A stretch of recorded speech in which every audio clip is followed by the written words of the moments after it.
Esta é a história do dia da Rádio Observador. Como fica Marcelo Rebelo de Sousa depois da audição do filho?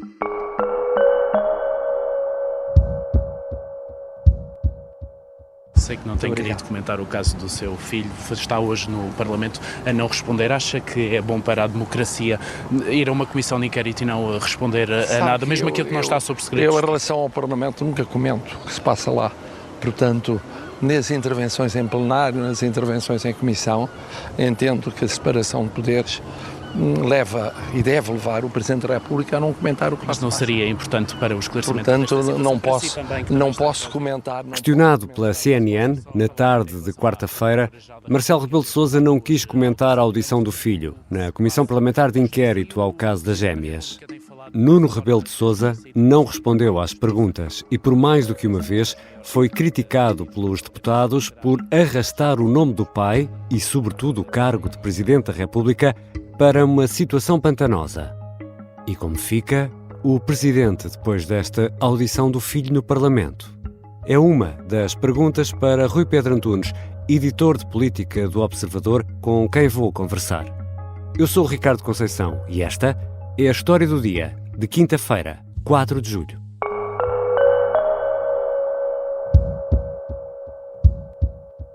Bem-vindo, Rui Pedro. Olá, Ricardo. O filho de Marcelo Rebelo de Sousa, Nuno Rebelo de Sousa, foi ouvido na Comissão Parlamentar de Inquérito ao caso das gêmeas. Qual é o papel do filho, ou pelo menos a suspeita do papel do filho do Presidente da República neste caso? Olha, Ricardo, é precisamente isso que a Comissão de Inquérito também tenta perceber, uma das matérias e um eventual envolvimento do Presidente da República por intermédio do filho. Isto porque existem alguma documentação e também alguns testemunhos de que o filho do Presidente da República teria sido fundamental para que as gêmeas brasileiras pudessem, luso-brasileiras, porque depois há um processo de nacionalidade, pudessem receber um medicamento muito dispendioso em Portugal e, portanto, é precisamente essa suspeição de uma grande cunha, ou como diria, para utilizar um termo da mãe das gêmeas, um pistolão para que houvesse este medicamento. E, portanto, o filho do Presidente acabou por, de alguma maneira, envolver aqui o pai, tivesse ele ou não conhecimento, e é isso precisamente que a Comissão de Inquérito tenta apurar. Os deputados fizeram várias perguntas e muitas considerações. Pelas minhas contas, Nuno Rebelo de Sousa, por 19 vezes, recusou dar uma resposta. Pelas razões que referi, não responderei. Obrigado. Este silêncio justifica-se como? Olha, finalmente percebi um bocadinho, quando há as sondagens o não sabe, não responde. Tem a cara de alguém que é um não responde. Portanto, Nuno Rebelo de Sousa, ou o Dr. Nuno Rebelo de Sousa, para utilizar o termo académico, enfim, que o pai prefere também, de facto não quis falar. Não é uma coisa que dignifique a posição pessoal dele nem o Parlamento. É um direito que lhe assiste, de alguma maneira, e, portanto, naturalmente que os direitos devem ser respeitados. A maneira como o fez mostra que estava com medo do que pudesse dizer, que pudesse incriminá-lo. Foi aconselhado pelos advogados. O meu silêncio nesta comissão é, pois, integral, porque é esse o conselho profissional que recebi e que sigo. A insistência nisto pode levar aqui a uma nova perspectiva das comissões parlamentares de inquérito, que é quem for ouvido optar sempre por esta situação de não responder sempre que seja arguído num processo judicial, e ele era, e portanto nesse aspecto, em primeiro lugar, a razão é jurídica. Em segundo lugar, o facto de ele não ter falado também acaba por ser bom para todos os envolvidos no processo. É bom para a mãe das gêmeas, é bom para o próprio Presidente da República, no sentido em que não há nada que o filho possa dizer que possa incriminá-lo ou deixá-lo mal visto, e portanto é um silêncio que é bastante conveniente para todos, desde logo para o próprio Nuno Rebelo de Sousa, para o pai Marcelo Rebelo de Sousa e para todos os envolvidos neste processo, nomeadamente Daniela Martins, a mãe das gêmeas em causa. Isto apesar de alguns deputados terem feito tentativas para pelo menos conseguir arrancar algumas frases a Nuno Rebelo de Sousa. Sim, João Almeida, por exemplo, tentou interpelá-lo através do Presidente da Comissão, Rui Paulo Sousa. E, portanto, eu pedi ao Sr. Presidente da Comissão que perguntasse a esta testemunha o que é que o Sr. Dr. Nuno Rebelo de Sousa faz da vida.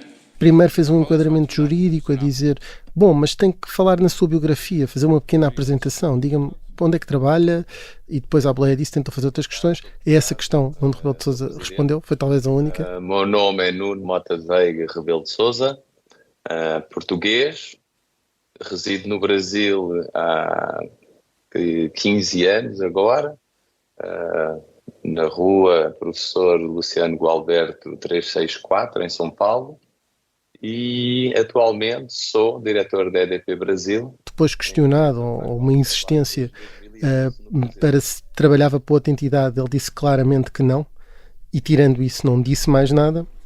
Aliás, João Almeida até em determinado momento disse que poderia qualificar uma desobediência qualificada. Sr. Presidente, eu peço que fique registado em ata que o inquirido se recusou a responder no âmbito do artigo 138, número 3 do Código de Processo Penal, a matéria relativa à identificação de eventuais relações com outras testemunhas do mesmo inquérito parlamentar e, portanto, assim, desobedeceu àquilo que é uma obrigação de qualquer testemunha no âmbito da lei e, neste caso, do Código de Processo Penal. É muito difícil isto, porque, por exemplo, uma pessoa quando é arguida em tribunal tem sempre o direito ao silêncio e a não responder para não se incriminar, a não ser que seja testemunha e aí é obrigado a responder.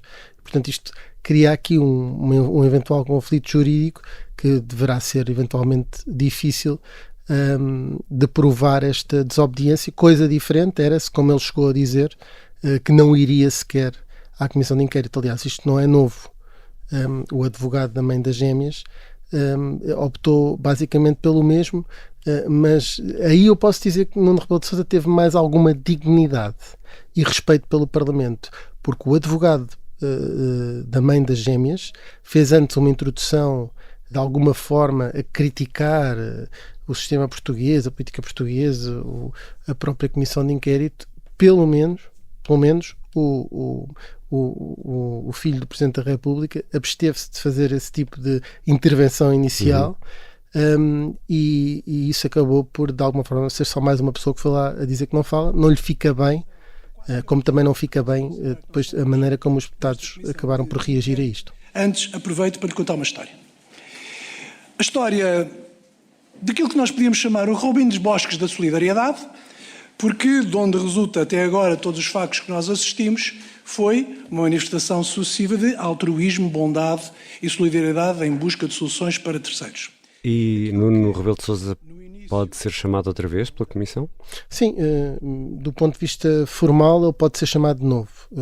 Eu creio que o resultado será o mesmo. E deixa-me dizer, Ricardo, que os deputados até deviam ter terminado mais cedo com esta agonia, com este degradar da instituição parlamentar que foi esta audição. Parecia um bocadinho os 10 minutos de fama ou o desfile das vaidades, que é, estão as televisões noticiosas em direto, estão rádios em direto, vamos, em momentos fundamentais como sempre a Rádio Observador, vamos então ter aqui o nosso momento de fama, o nosso momento de exposição mediática. E então cada um deles fez perguntas que já sabiam que não iam ser respondidas. Houve muita sensatez quando na audição ao advogado das gêmeas, enquanto André Ventura estava a inquirir, enfim, ainda fez este jogo um bocadinho, ao fim do momento percebeu-se que o advogado não ia sair dali, que estava basicamente a brincar na cara dos deputados e a gozar com a cara dos deputados. Coisa que Nuno Rebelo de Sousa nem fez, que ele avisou que ia fazer aquilo, mas pronto. Depois disso, nessa primeira ronda logo, enquanto estava a falar a deputada da Iniciativa Liberal, que foi a primeira, Joana Cordeiro, só tinham que falar, votar e terminar por ali a audição, porque tudo o que veio a seguir foi só ouvir falar aos deputados sobre aquilo. Se quiserem, iam para os passos perdidos, convocavam uma declaração e faziam lá as declarações que queriam. Eu queria ter perguntado isto ao Dr. Nuno e o Dr. Nuno não me respondeu. Porque assim ajudaram a denegrir a imagem parlamentar e deram ideias a futuras pessoas que sejam ali chamadas para ter a mesma atitude e está, se for preciso, durante 3 horas a responder. Não respondo.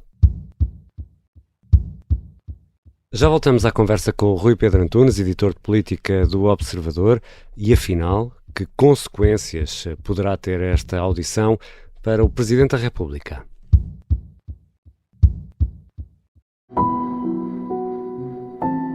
Esta é uma história de intrigas, segredos e traições. É uma história de agentes secretos e de um agente secreto em particular. Vladimir Vladimirovich Putin. Esta é a história escondida de como Vladimir Putin montou uma teia de poder e guerra que começou no KGB e acabou na Ucrânia.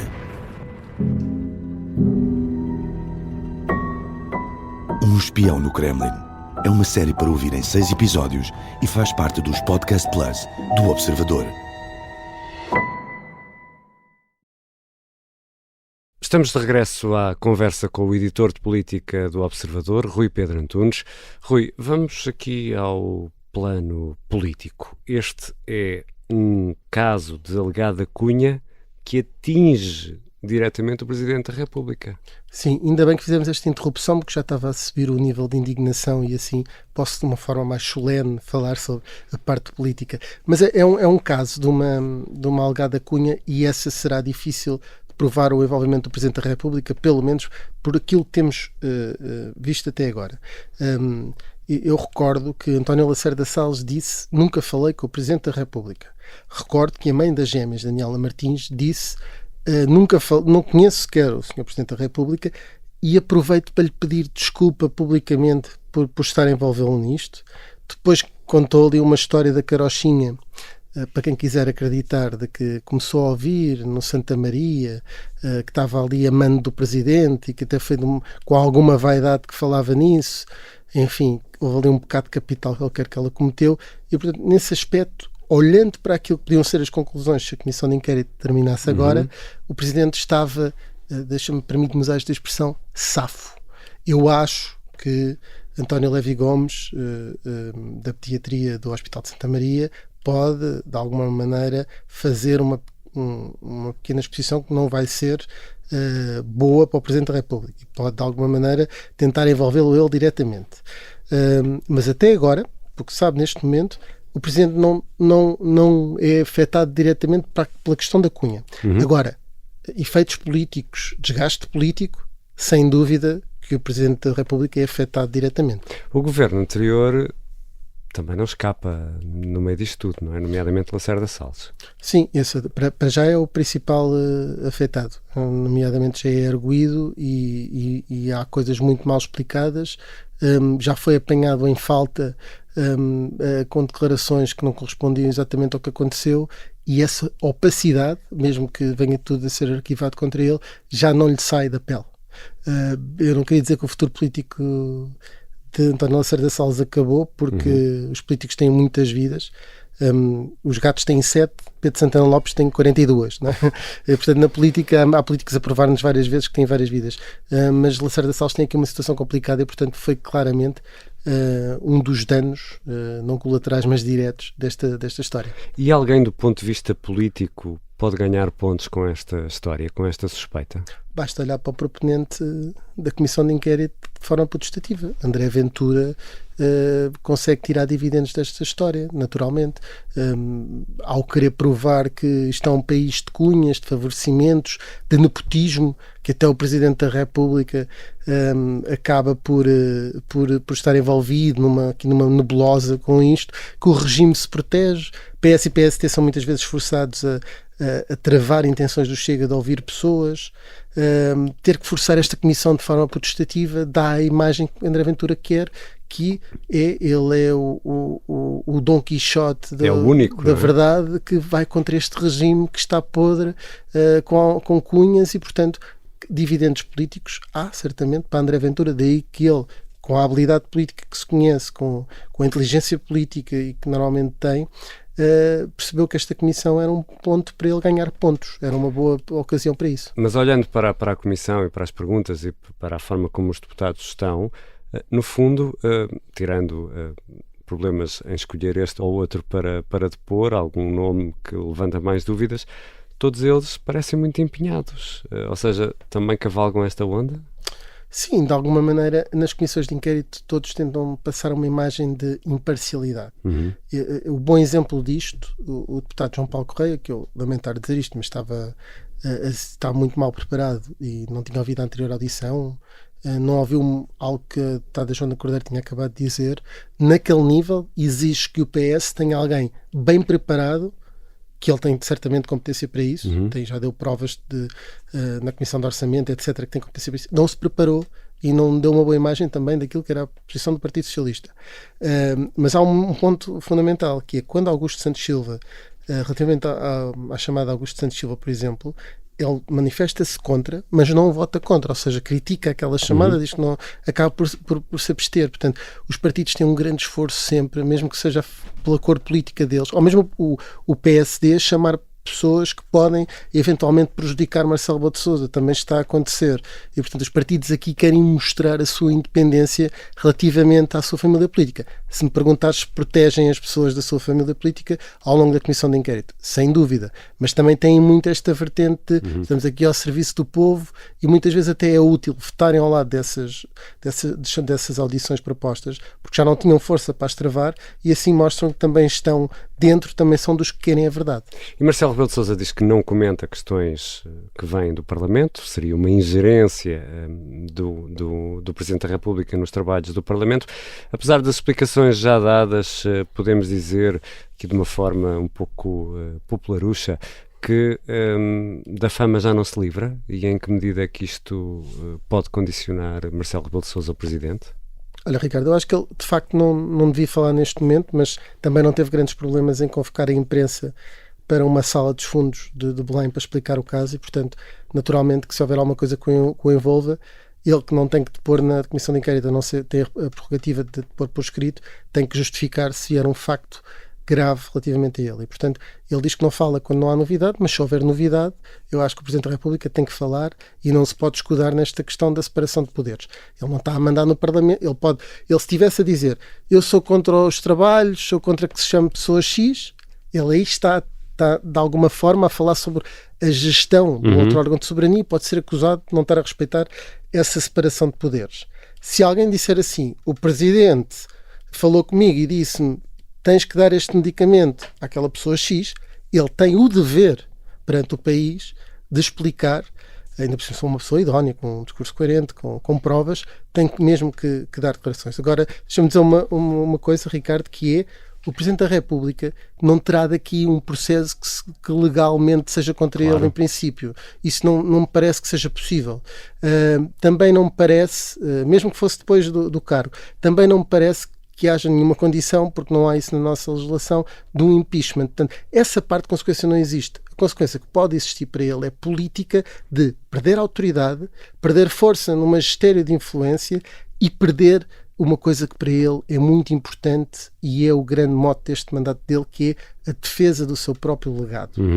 E o Presidente dos Afetos não se livra, da fama não se livra, e aí, Ricardo, eu acho que ficou também marcado de ser o pai que trata o filho por Dr. Nuno, que não vai ter com ele no Natal por causa disto, que o destrata em público, que o critica em público. E aí, eu acho, sem querer ser o dono da opinião dos portugueses, nem fiz uma sondagem sobre o que é que eles acham do Marcelo relativamente ao filho, Marcelo Rebelo de Sousa, Presidente Marcelo, mas eu creio que as pessoas não se vão esquecer que Marcelo é o tipo de pessoa que sacrificou o filho ao cargo. E isso é uma imagem que não sairá. Não é compatível o Presidente dos Afetos com um Presidente duro e rígido e que não perdoa relativamente ao filho. Obrigado, Rui Pedro. Obrigado, Ricardo. Rui Pedro Antunes é editor de política do Observador. Esta foi a História do Dia. Os sons que ouvimos foram retirados da transmissão da ARTV. A sonoplastia é do Diogo Casinha, a música do genérico do João Ribeiro. Eu sou o Ricardo Conceição. Até amanhã.